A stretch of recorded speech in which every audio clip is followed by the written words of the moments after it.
Welcome back to Frontline News. I'm Kimberly Broderick. It's now time for Frontline Business. The Jamaica Stock Exchange JSE was the top performing stock last month.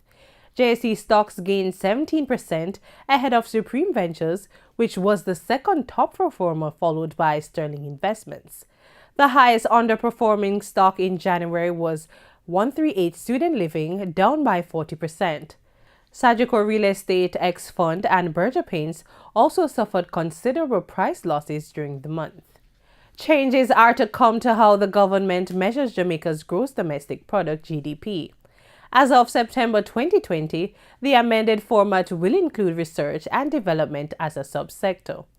Finance Minister Dr. Nigel Clark says this will entail incorporating the 2008 GDP measurement update under the United Nations system of national accounts being used by a number of countries, including the United States. The system of national accounts is the internationally agreed standard set of recommendations on how to compile economic activity measurements. According to UNESCO, about 10 countries around the world account for 80% of global expenditure on research and development. Additionally, as part of the UN's Sustainable Development Goals, countries have pledged to substantially increase public and private research and development spending by 2030. The world's richest man, Amazon founder Jeff Bezos, has accused the owner of a U.S. gossip magazine of trying to blackmail him over private pictures. Hours after Mr. Bezos announced his divorce last month, the magazine published details, including private messages of an extramarital affair. American media released a statement on Friday stating that the company, quote, believes fervently that it acted lawfully in the reporting of the story of Mr. Bezos. The CNN has the details. Have a response from America Media Inc.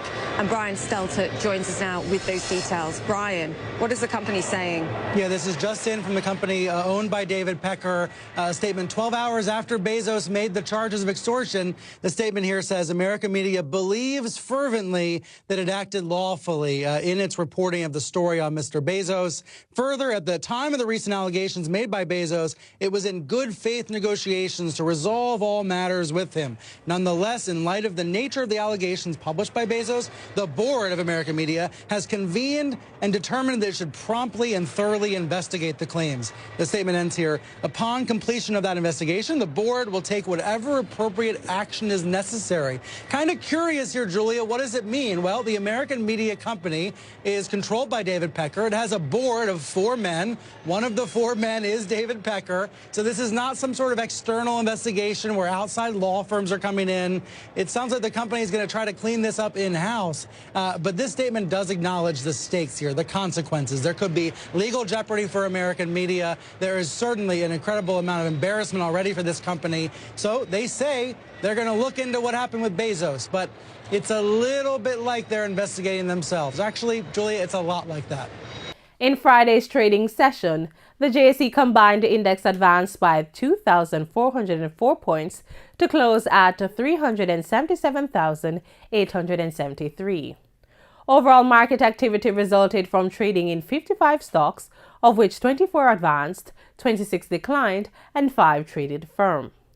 The junior market index declined by 27 points to close at 3,128. Stocks advanced for 138 Student Living, AMG Packaging and Paper, Carbon Producers, Elite Diagnostic, and Everything Fresh.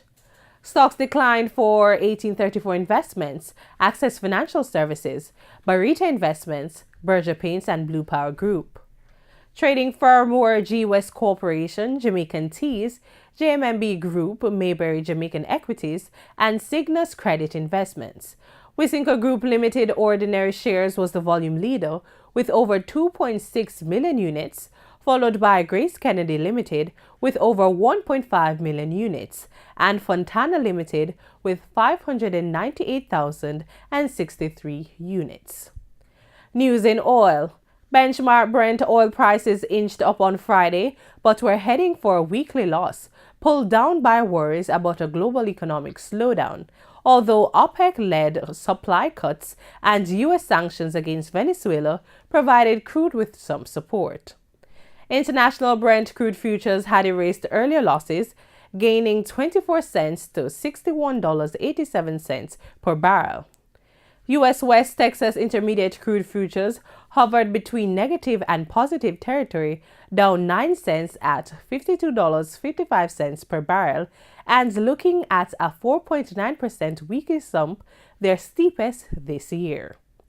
And that's it for Frontline Business. Regional stories are up next after the break.